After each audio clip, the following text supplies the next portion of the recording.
Okay, so where we left off was I was showing you guys about Shaymus's mom and catching this lady in a lie. So here is what the photo, this woman during our conversation on the phone, photo of his mom and sister was supposedly this one. Now, clearly the two female dogs in this photo are very different than the two female dogs in this photo, the original post from when they were picked up on the 10th of October. Here is the blood work from my vet, and you'll see at the top in red, circled in red, is going to be my name, Shaymus' name. Well, it's my last name because I'm not crazy. This is the internet, I'm not dumb. And then also we'll have his age, 22 weeks and 1 day.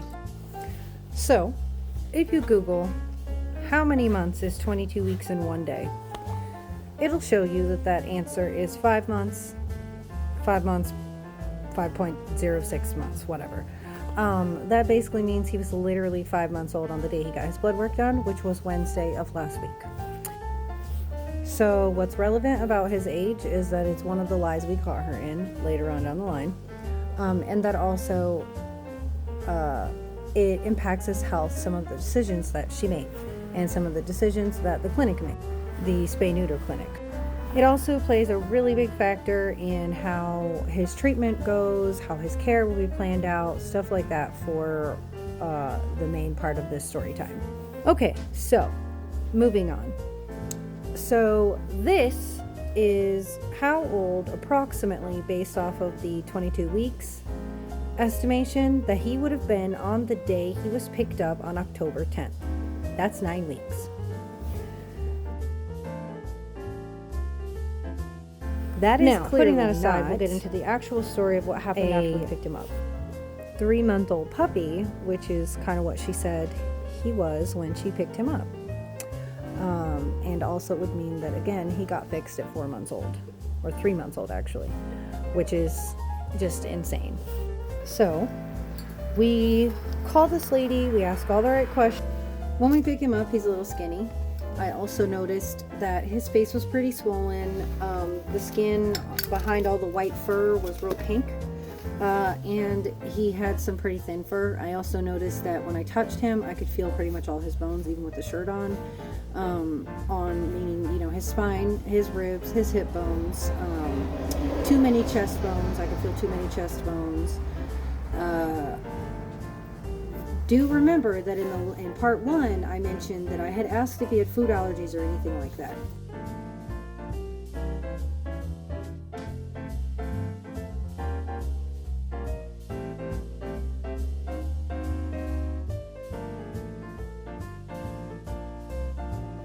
When we picked him up, this is what his face looks like. Okay, this is a picture of him riding home. Now it's kind of hard to see because it's a blurry photo because my boyfriend was driving and I was in the front seat trying to take a picture of him in the back, whatever. But you can clearly see the bright pinkish redness around his eyes and his mouth.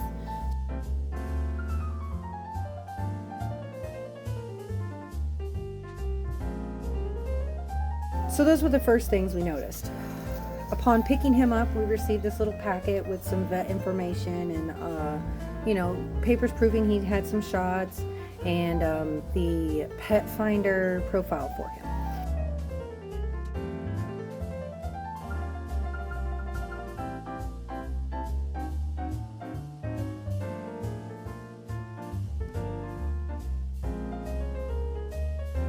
Again, on pickup, we asked her, does he have all his shots? Has he been dewormed? Does he need anything? Because, we can go pick those things up right now.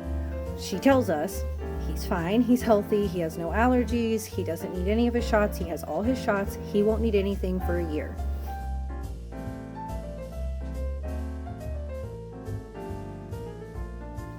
Okay, so we get him in the car. I noticed the obvious food allergy, and that's, the first lie I check, okay, because I couldn't remember. I didn't know yet that the mother situation was a lie. So this is the first lie.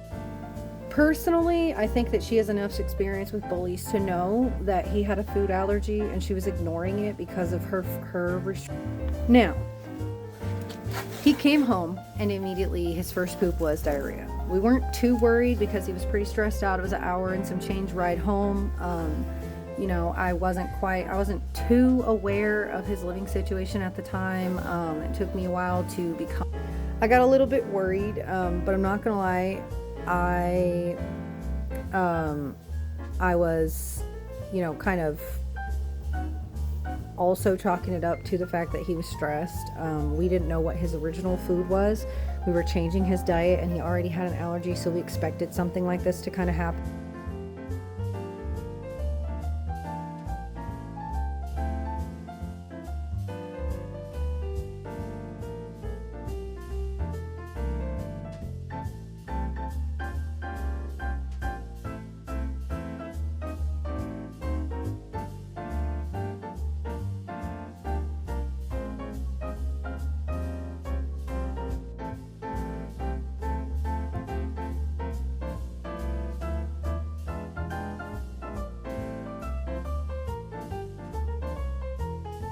We were not expecting the blood, so I did text her immediately, and I was like, hey, he's pooping blood this morning. It's not a whole lot. It's just a couple little drops, but asked her for a probably 3 days after we get him home, and we noticed that his diarrhea said she hadn't gotten any better.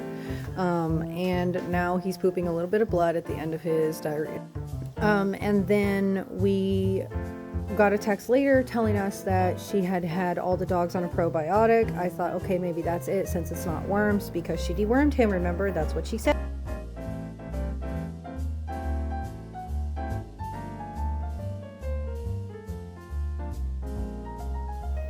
So with the probiotic, the tummy issues,